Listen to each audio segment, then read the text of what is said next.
Hey guys, this is Ryan Paevey, and you're listening to Pam and Dawn. Hello and welcome to the special edition of Christmas MuVies Spotlight.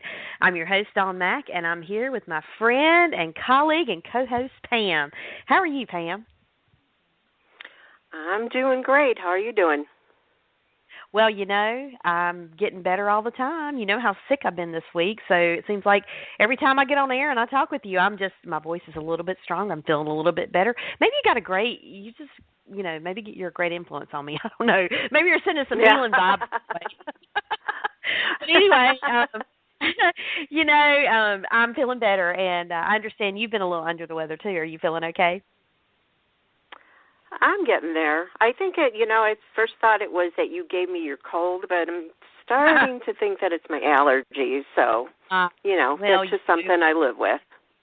Allergies can be very deceptive, especially if you're having a really bad allergy day and you can think, oh, my gosh, I'm coming down with something. And right now we're in the time of year where everybody has got everything, and so there's so many germs floating around. You don't know what's out, what's not. So that's understandable. Well, I'm glad you're feeling better, and I hope you keep improving. Thank you. You too. Well, thank you. Today oh my gosh, have we got a show for you. Pam and I have been barely able to contain ourselves to announce this one. I mean, to keep it under wraps. I don't know how we kept it under wraps for as long as we did, but we did.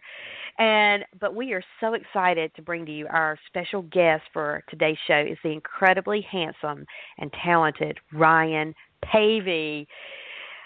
Okay, that voice. Oh my gosh, the cat's finally out of the bag. It's just such a sense of relief. I mean, aren't you glad to finally be letting the world know this, Pam? Yeah, and you said you wonder how we were able to contain ourselves, and I think it's because we could discuss it between each other. If only one of us had done this interview, then that would have been impossible. It would have been like, pulling my hair out and tying my hands and taping my mouth to keep it quiet. Yeah, for real. So, well, it's just interviewing him was a dream come true, I think, because, he doesn't do a lot of interviews, first of all, but he's such a big mega star. He's getting to be on Hallmark now. I mean, he's had his previous acting experience on General Hospital. He has such a huge fan base. So, wow, what an honor to be able to have the opportunity to interview him and chat with him for the time that we had. And to be able to listen to him talk for the duration of time, too. That was one of the biggest treats of the whole interview, I think. Yeah, definitely. And to find out even things that we didn't know about, so you'll definitely need to tune in. Ryan stars in the 4-night Thanksgiving event on Hallmark Movies and Mysteries, Miracles of Christmas premiere, and it's Hope at Christmas, which airs Tuesday, November 20th at 8 Eastern, 7 Central. And we are so excited and honored to bring you our interview with Ryan Paevey. Enjoy the show. Well, I want to thank you so much, Ryan, for calling in and taking time out of your busy schedule as well. We really, really appreciate being able to speak with you. Thank you.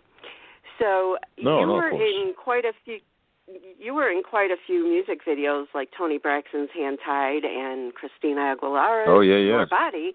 I did a bunch of those. There's a good chunk of time there where I did a bunch of music videos. Yeah.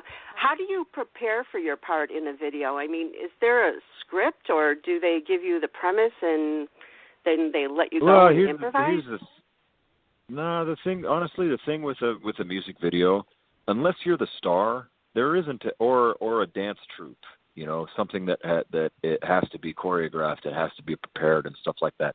The rest of us, most of us, are just given instructions on set. Because we're background performers, we're extras. There's not a lot of, the music video is not about me. I was in them, but I was just a guy, like in Christina Aguilera's video. I knew the director from previous projects, and that's how I got brought in on this one. And they just had me shooting pool. They had to come up with some reason for us to link up in the bar and then her to take me to the bathroom and kill me, basically. But yeah, with blue paint. For the most part, yeah, with blue paint. No, for the most part, we're not really given a ton of instructions because the music video is not really about us. It's about the main performer. And so, you know, if it's me and a group of guys, like in Tony Braxton, we were all just around a pool table. So literally all I did all day that day was shoot pool, minus whatever little interactions she and I had.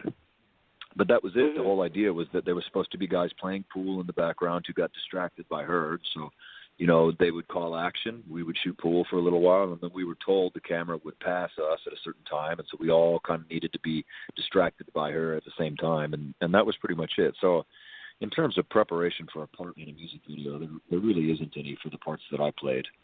You know, the people who have to do a lot of preparation and rehearsal and things like that are the performer, the recording artist or something like that. And then, you know, the dancers. Dance troupes have to do a significant amount of preparation and rehearsal to make sure that everything goes off without a hitch, because their job, someone can get hurt. I'm just standing there with a pool cue. Right. And by the way, do you know how to shoot pool? Oh, I would take your money shooting pool. I used to make money shooting pool. I love billiards. I always have. Me and pool go back a long way. Took to that game like a duck to water. So, and it was actually really funny. There was a weird block of years in my life where I would get involved in, you know, film projects or music videos or something like that, and they always wanted my character shooting pool, and I was like, fuck that. I mean, I'll take it. That's easy for me. You want me to just go over there and shoot pool for 5 hours? Done. I will go over there and shoot pool all day. I'll shoot pool all day this whole week if you want me to. Yeah. So it worked out good. Wow. Well, just a little FYI, whether you want to know or not, I used to be on pool leagues, so I can completely understand loving that game. Yeah. Yep. There you go. Yeah, I absolutely love it. But I haven't played for years. I have no idea if I'd still be any good. It's been a bit of time for me as well. But I used to shoot regularly. Before I got on the soap, I lived in an apartment that was right around the block from a pool hall. So I was in that place all the time, all day, every day. You know, we shoot during the daytime, and they had like 25 tables in the place. And during the day, the pool tables were free. At night, you had to pay hourly. But during the daytime, they didn't have an hourly wage or an hourly rate for the pool tables. And so we'd go in and we didn't have any money back then, so we'd go in, we'd get a cheap like $2.50 draft beer or something like that, and just shoot pool for hours and hours and hours. We were pretty good, you know, as one usually is when you shoot every day. So, right. I shot a lot of pool in my life for a while. It has been a while though. So. Well, I hopefully, you know, it never comes down to it where you have to do that for money again and just do it for pleasure. Yeah, one hopes. You never know. You know? I don't. I seriously doubt it in your case. I'm a survivor. We shall see. You know, I mean, I'm always, I'm always very wary of Hollywood. You know, there may come a day with every job that you do. What if this is your last job? What if this is it? Could be. You never know. Mm-hmm. Yeah, I can imagine, but we have total faith in you. So. Yeah. You're going to be working. Well, I appreciate it. I'm going to do my best to not have that be the case. I'd love to continue to work. No. So. Well, speaking of soaps, I'm a huge fan of General Hospital. And I have to say you are still missed, but we're so very happy to see you on other projects too. It's a trip, you know. You never. Say again? Go ahead. What did I learn? Oh. No, well, all I was going to say is that, you know, on a show that's been around for as long as it has been, you never really think that you're going to have any impact on anything. You know, I just was a guy who was happy to get a job, and I learned a lot while I was there. But you know, GH has been on the air for 54 years. I was there for the 13th and 14,000th episode for both in my 4.5 years on the show, and. Yeah, it just was kind of a trip for me to, having left the show, to hear from people that my characters missed, not in like a self-deprecating way, but because it's such a big machine that's been around for so long, you never think that you as one person are ever going to make any kind of impact on anything. You know, I was just there and then I wasn't. And it's always nice to hear that people miss Nathan. You are such a wonderful actor, and you played your part so well. And, of course, we fell in love with you and Maxie. And it's just, you know, with Maxie now alone and having the baby, you know, it makes us miss you even more. So that's just it. But with soap opera fans, when they fall in love with an actor, they follow them no matter where you go. And that's what's been happening with you. You know, you have a lot of fans from General Hospital that are following you onto your other projects now. Yeah. Well, and I appreciate that, you know. I mean, like I myself am a very loyal person. So I don't know. I appreciate that. I'll try and I keep trying to give you guys something new to watch. So I'm trying. I'm out there hustling. I got auditions this week. Oh my gosh, that's wonderful. And I have to say break a leg, but then again, I always feel guilty when I say that. So, but you know, it's good wishes. You know where the origin of that comes from? You know where the origin of break a leg comes from? I read something about it a long time ago, but I don't remember now. So it's actually it has nothing to do with actually breaking, you know, your leg. Ages and ages ago, it's an old theater trope that theaters oftentimes hired, shall we say, unreliable actors sometimes. So most theaters would overbook performers. They would book way more performers than they needed in case somebody got hurt or somebody was sick or somebody didn't back up, because there was nothing worse than an act that was scheduled and then the actors didn't show or they had to cancel or some reason or whatever. So there was always a bit of, I don't know, like frenzied anticipation backstage for performers. Everybody knew that there were more performers that were needed, and not everybody was going to get to perform that night, which meant that not everybody was going to get paid.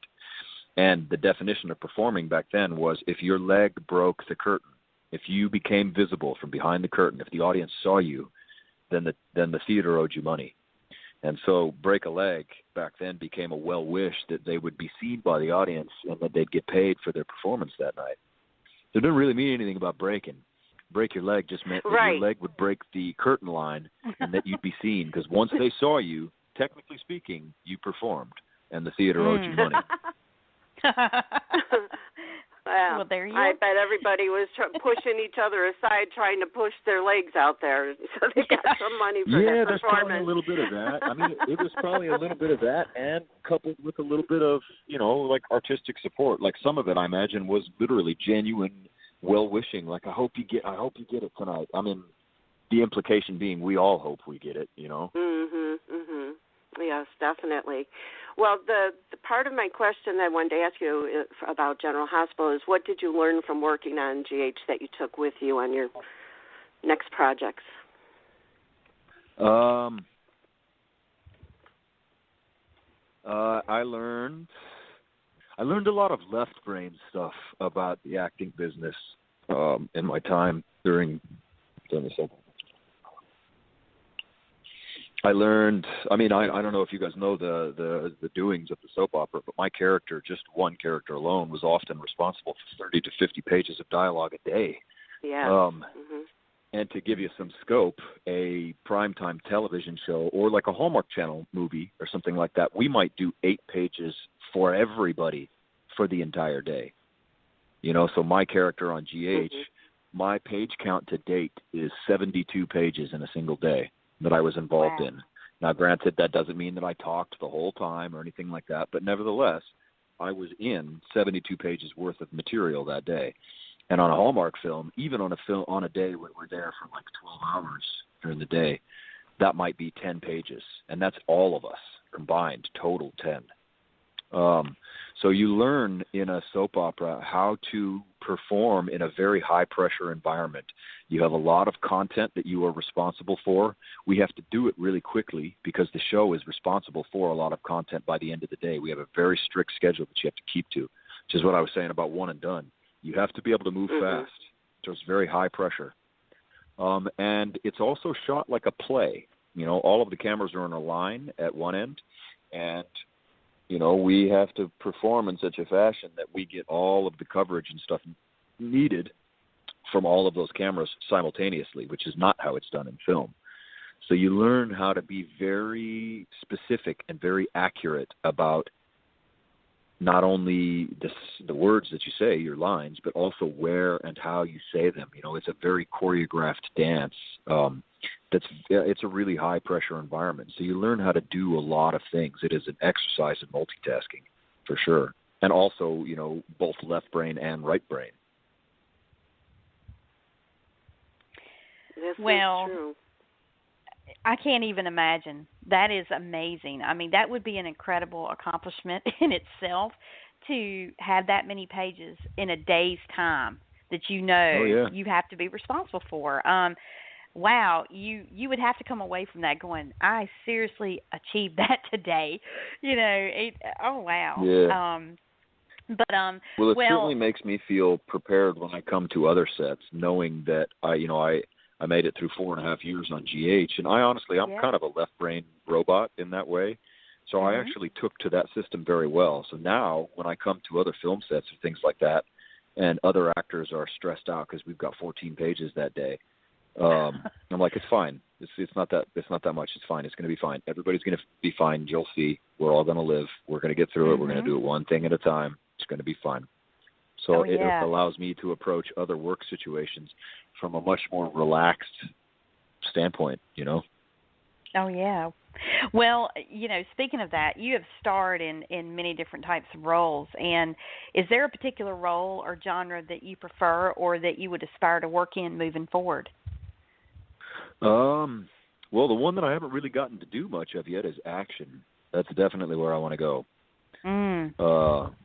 Most of my skill set as a human, just as me, before acting ever came in, I've always been a bit of a daredevil, and I've always worked in physical fields and things like that. And so I'd love to get into action stuff. I mean, I can ride a horse. I love motorcycles. I'm a good shot with a gun, with a long gun, with a short gun. I shoot pool. I used to do a lot of parkour stuff, rock climbing, things like that. I exercise quite a bit. I try to maintain like a pretty high level of physical fitness. I'd love to utilize some of that stuff in a project once, you know. I mean, I feel like these are skills that are in demand in that genre, and I work hard to make sure that I'm good at them. I'm good at them in real life. Certainly I could fake it. Well, I could see you being an action hero or an action star starring in a movie. And on that note, would you ever consider doing any of your own stunts within reason? Oh, of absolutely. Course? Absolutely. On the contrary, I think I would end up being like a Tom Cruise. I think they'd have to tell me not to do my stunts. They're like, no. We can't have you doing that. We can't have you doing that. That's crazy. Sorry, we'll get somebody to do that. I'm like, no, I can do it. Come on, let me do it. Don't take the thrill away, you know. It's fun. Wow. It looks like fun. Come on. I would love I to. could see you doing that. Oh, yeah. I could see you doing that. And I think Tom Cruise, what did he do? He just broke his foot or something in his last movie he was doing? Yeah, some damn thing.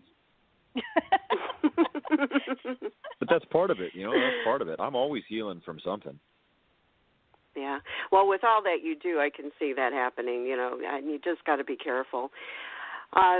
You know, moving on to something that's not as strenuous and where you can hurt yourself, at least I don't think so. One of the things I was happily surprised to find out about you some time back is that you make jewelry and that you have your own business, which is called Fortunate Wanderer. I read that there's an interesting story behind how you started your jewelry business. Would you mind sharing that with our listeners, please? Oh, sure. I mean, I don't know how interesting it is, but I was clipping along on the soap opera after, I don't know, maybe a year and change, maybe 2 years on GH. And I grew up working in construction. I'd always worked with my hands. There'd always been like a physical sort of creative, constructive element to my work, you know, and acting was not that. It was still creative, don't get me wrong. But I missed, like, you know, working in the physical world a little bit. And I was kind of bored and felt like I wanted to do some artsy crafty stuff. And I started making stuff. I saw some pictures of some things that had been made on Instagram, and I sat there and I stared at them for a little bit. I was like, you know what, man, I could probably figure out how to do that. And so I bought some supplies, and I just kind of set about making, you know, pendants and this, that, or the other. I didn't know anything. I didn't know what I was doing. I'm completely self-taught.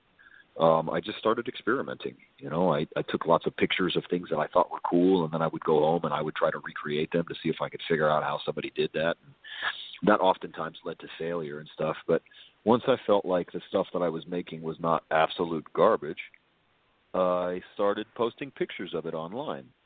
And, you know, the soap opera universe is very involved, shall we say, in the comings and goings of our lives and things like that. And people started to pay attention, and, you know, people started asking if these items were for sale. And I never started it as a business per se. I was just putzing around at my house, honestly, and I never really expected it to grow into anything even resembling a commercial enterprise like it is today.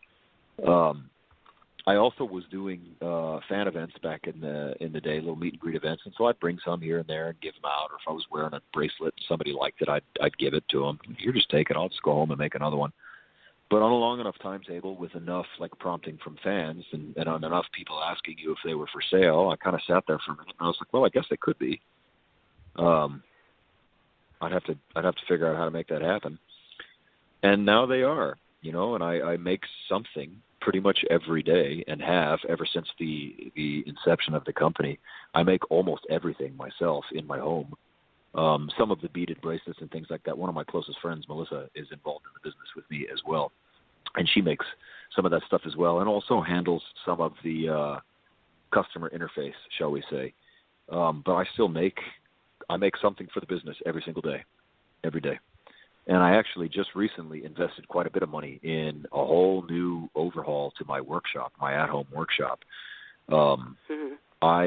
In construction, I did a number of disciplines, but my last job, the one that I worked the longest, I worked for Radiant Heating and Air Conditioning company, and I made copper manifolds with them. I was a blowtorch guy. I would sit in the shop with a vise and an oxyacetylene torch and make things all day, melt metal and stuff. So I just bought a metalworking foundry for my workshop so I can start to work with metals and stuff like that. A lot of the wire wraps and stuff that I've done, I have saved a lot of my extra like metal clippings and things like that. And I'm going to start melting them down and making rings and things like that out of them. I'll make rings out of coins from around the world. I have significant quantities of sterling silver and copper and brass and gold and stuff at my house that I can make jewelry out of. So there's going to be a whole bunch of new stuff for Wanderer coming up soon. I just got artwork finished for a shirt. It's growing, you know. It's kind of fun. There's all kinds of stuff out there now. You've definitely perfected it. I mean, because Dawn and I both have looked at what you have online, and the pieces are just absolutely stunning. And you look at them all and you go, I can't even pick just one. You know, you want every single one of them that's on there. I love it.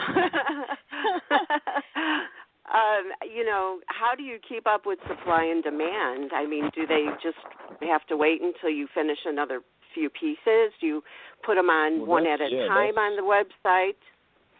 No.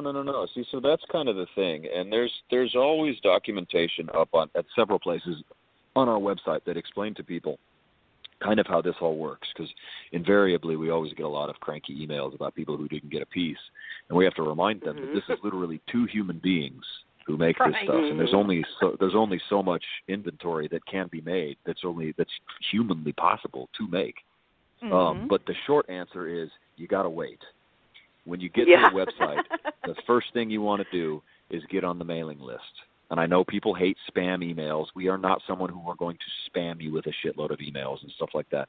Joining the mailing list basically just alerts you to the next time I'm going to release a collection. You know, I don't want to be respectful of people's inboxes, and I don't want to bury them in a bunch of news that they don't necessarily need. But joining the mailing list will ensure that you get updates about any time a new product is up or where the big action is, there's a section on the website called The Lab, and that's like where I get to be a mad scientist and make all kinds of crazy weird stuff, and I do a big release, and that's probably what you guys have got pictures of and stuff like that. And I do a lab release once every month or two, depending upon how long it takes me to get a significant quantity of these pieces made. But it always takes place at noon Pacific Standard Time on a Sunday. It's always Sunday at noon. The dates obviously change because it takes me time to construct these things. But once I feel like I've got somewhere between 20 and 30 like quality pieces that I think are good, and I'm a perfectionist. People don't understand. Like if I see a piece that's like finished, but I look at it and I don't like it, I cut it apart, and I just take the stone out and I start over again. But I'm a ridiculous perfectionist when it comes to stuff like this. If I don't feel like I can look at this piece up close and like really scrutinize it, and I still think it's good, if I scrutinize it and I think it's not good, I take it apart. So the website, you just get on and you get on the mailing list, and you have to wait until I have, constructed enough pieces. We sell out every time, and so people really have to be on it. Once we send out a mailer, like the week before a release is done, and I'll probably do one in the next 2-3 weeks or so, where these emails will go out. That week, I'll let you guys know, like, hey guys, this weekend, this Sunday, we're going to do another release. Just to give people time, I'll do one email during the week, and then I'll typically do 2 more. I'll do one on Saturday, being like, all right, guys, tomorrow at noon, I'm going to have another collection released. And then Sunday morning, I'll be like, today's the day, today at noon, just to let everybody know it's happening. That's really the only 3 emails you're going to get from this thing. Once every couple of months, I'll let you know that a collection is happening. And then at noon on that Sunday, all of the pieces will have been listed in the store, and we make them available for sale. It requires us to take the website down very briefly just before noon at like 11:58 p.m. The website goes down, and you'll have like an error 404.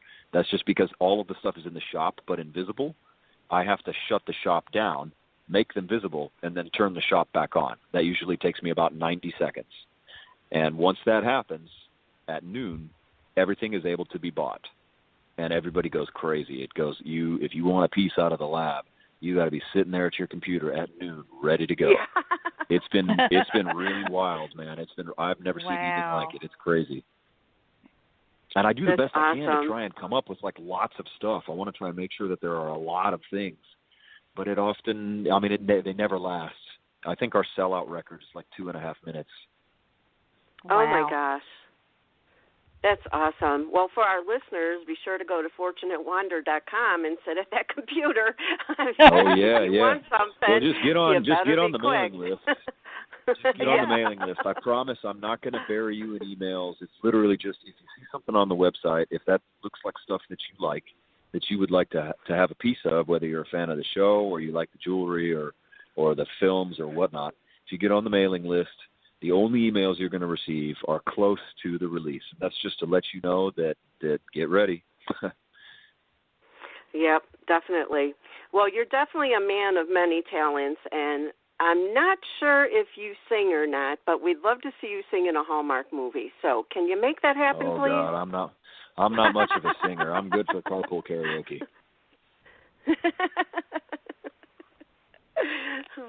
Well, you do so many other things. We appreciate every second of it, so we can't expect everything. I'm good to have around if something ever breaks.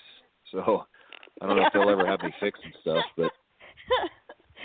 So a jack of all trades, except for the fact that you cannot sing, or you claim you cannot sing or won't sing. But I'm not much of a singer, and I'm not much of a dancer, but I'm good at a bunch of other stuff. I try to make up for it where I can, Oh, well, I was going to say, when you were talking about your mailing list for your website a little bit ago, I don't think anyone would mind getting spammed from Ryan Paevey. I just don't think anybody would mind that at all.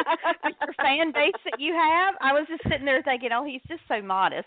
But seriously, I think people would be okay because, what you have to offer with the jewelry collection that you make is ongoing, and it's always something new and exciting, and people are always sitting on go, I'm sure, that have checked out your collections in the past and continue to anxiously wait to see what's coming next. So in any event, that's really cool. Thank you for sharing about that. Yeah, of course. Well, speaking of Hallmark movies, you, of course, we know you've starred in several Hallmark Channel movies, and we're just so happy that they have picked you up, and you've been able to be in several, and including the Mr. Darcy series, which was absolutely wonderful, by the way.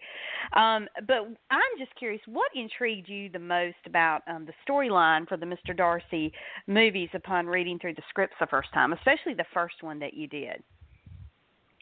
Well, I knew the character Darcy from the Pride and Prejudice universe, so I was excited to kind of have any kind of parallel with that universe at all. And Darcy, to me, like I'm a little kid in a big kid's body. There's a little like Bruce Wayne vibe going on with Donovan Darcy a little bit to me with Darcy Enterprises, and the way his family structure is, and he's kind of dark and brooding and mysterious, which I always thought was interesting. And then in the second one, it obviously was fantastic to get to see them actually fall in love. And if you or your readers have not seen the second one, it's really kind of charming. I think the way that we structured the weddings. I'm excited about it, and I hear through the grapevine that we are greenlit for another Darcy movie at some point in the future. Oh my I don't know when, but I think we're going to get one next year. That would be great. And I don't think there's a Hallmark Channel fan out there that would be totally upset if it became a series. And because I think that story in itself, there's so many different places that it could be taken because of the nuances that are embedded in it. And so it would be really interesting to see what would happen. And you play a great man of mystery, I must tell you. I think the casting that Hallmark does for their movies, really and truly, when they cast you in that role and then to see the movie play out, it was like he was perfect for that role, and you really were. Well, that makes me happy. Yeah, I mean, it was great, and so it's going to be interesting to see what happens. I think Hallmark has got a lot of things in the hopper that they haven't revealed yet, obviously, but to be able to see that could potentially be something else in the future, and to knowing that you're going to be back in the movies. So, and speaking of movies, we would be remiss if we did not mention about your brand new Christmas movie that's coming up, Hope for Christmas, which is going to air on Hallmark Movies and Mysteries on November 20th. And I know that your fans out there, Pam and I included, are just ecstatic that you are going to be in this movie. It's a Christmas movie. So what can you share with us about your character and about the movie without giving too much away? Well, I mean, if you've watched any Hallmark Christmas movies before, you probably got a little bit of an idea of what's coming. Yeah. But I play Mac, and we live in a little small town called Hopewell. And, like any small town, everybody kind of knows everybody. Everybody knows what's going on in each other's lives. Everybody helps. I mean, you know how small towns are. They're charming. Everybody helps everybody out, and Mac's kind of a local staple. I teach at the school, and I help out at the Christmas tree lot, and I know the little gal who runs the bookstore and stuff like that. So he's kind of a local staple and a bachelor as well. Mac is widowed, and while we don't focus a lot on the grief of that because it's not, I don't think, terribly recent, he is known, to be like kind of a good guy, but also single, and meets a lovely lady who's in town who has family ties here. She kind of grew up in Hopewell, but she's from the big city these days with her little daughter. And I'm sure you can guess our first run-in is maybe not the most sparks fly romantic run-in ever, but we have more than one, thankfully, and she gives me, I think, a bit of a second chance, and we may or may not decide we like each other eventually. You'll have to see. Kiddo is obviously cute as always. Little Rayanne in this one, she's cute as hell. So I loved it. I thought it was super charming, and it was my very first Christmas one ever. I'd never done a Christmas movie before, so that was fun. Pam and I were talking about that. We were wondering if this was your, one and only, not one and only, but your first Christmas movie that you had ever done. And of course, that's my first one. Anytime, Hallmark, any of the favorite actors and actresses appear in movies throughout the year, we're always pulling for them to be in a Christmas movie because the Christmas season on Hallmark Channel is so huge. And when we saw you in the lineup, I was like, yes, this is awesome. So yeah, this will be great, and to be able to see that, I'm looking forward to it because I know Hallmark Movies and Mysteries tends to have, even their Christmas movies are a little bit more. They're not somber, but the tone of the movie and the storylines are a little bit more serious, whereas Hallmark Channel is lighter. So it'll be interesting to see the dynamics of this movie and how they'll all play out. Yeah, well, and there's also, because it's on Movies and Mysteries, there's a bit of a broader subject range, I think, that can be broached on that channel than on the Hallmark Channel itself. My love interest, Sydney, her character, she's divorced. And her ex-husband now has settled down with a new love. And so she has, a moment or two here and there in the film where she chats with her daughter about, something that I think a lot of families in America probably have experienced, where there's now a new pseudo-parental figure in the family and how to navigate that new relationship, and it's not that mom didn't love the child or that dad didn't love the child or that they didn't love each other or anything like that. It's just that, that they were better apart. And, this new person that's going to come into the house is not replacing your mom. It's just, it's just somebody, a new person who's going to care for you. So, I thought something like that was interesting and novel in my experience because, again, Hallmark Movies and Mysteries, that channel, I think, broaches a bit of a broader subject range. So it was a first for me in my Hallmark experience. Yeah, and I'm thinking as you're talking about Hallmark Movies and Mysteries that maybe you can break into your action movie genre by starring in like a mystery series as a detective or doing something along those lines, and it be a genuine series. Hey, we're going to pitch it. We'll pitch it to him and say, look, we've got the perfect person to do this. So, and he'll do his own stunts and everything, I'm a one-stop shop. Whatever you need. You can do horses, motorcycles, guns, whatever you need. I can do it all. Climbing through stuff, I'll jump out the window. Crazy things. Oh yeah. Well, as I've said before, I'm sorry, Dawn. As I've said before, Hallmark, if you're listening, let's make this happen. I'm in. Sign me up. Yeah, there you go. Well, before we wrap up our interview with you, we want to play a little game, a 5-question lightning round. We won't come at you out of the blue, anything weird, but it's all Christmas related because this is a Christmas show. Worries. And so. Just answer with whatever comes to mind. There are no wrong answers. First of all, no worries. Let's have it. What is your favorite Christmas tradition? My favorite Christmas tradition? Yes. Well, my family Christmas traditions are ours are kind of a little bit weird, but my mom's house we have champagne and lobster for dinner. Ooh. Oh. We usually have a little bit of a fire pit, and we'll sit around the fire and have a couple of bottles of champagne, and everybody has lobster. Okay, that's we perfect. might come to your house for Christmas this year. Right? It's pretty tasty. It's pretty decadent. And, if we're really being honest about it, it requires a lot less time on the cooking end and a lot less time on the cleaning end than a big, giant, crazy dinner, And you've got it's a lot fun, so we hang with family, I like it. I know. Yeah. What's your favorite Christmas song? Oh, God, my favorite Christmas song. I don't know what my favorite Christmas song is. I don't know that I know a lot of Christmas songs. I'll say I'll Be Home for Christmas. Okay, sounds good. Your favorite Christmas movie? Favorite Christmas movie? Oh man, I'm gonna get in fights for this one. Die Hard. Die Hard. You know what? I'm sticking by it. I've decided. I'm in that camp. I'm in the camp that thinks that Die Hard is a Christmas movie. I'm right there with you.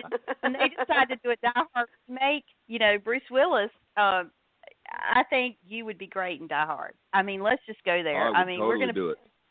Right, you could do it. I think you'd do great. I would do it. But that's what I mean, though. If we're talking stunts, we can get real crazy here. These do not have to be G-rated stunts. Whatever you need. We'll just have a sit-down. We'll have a powwow. Get your cameras ready. Let's do it. That's right. All right, next up, hot toddy or hot chocolate? Oh, hot toddy.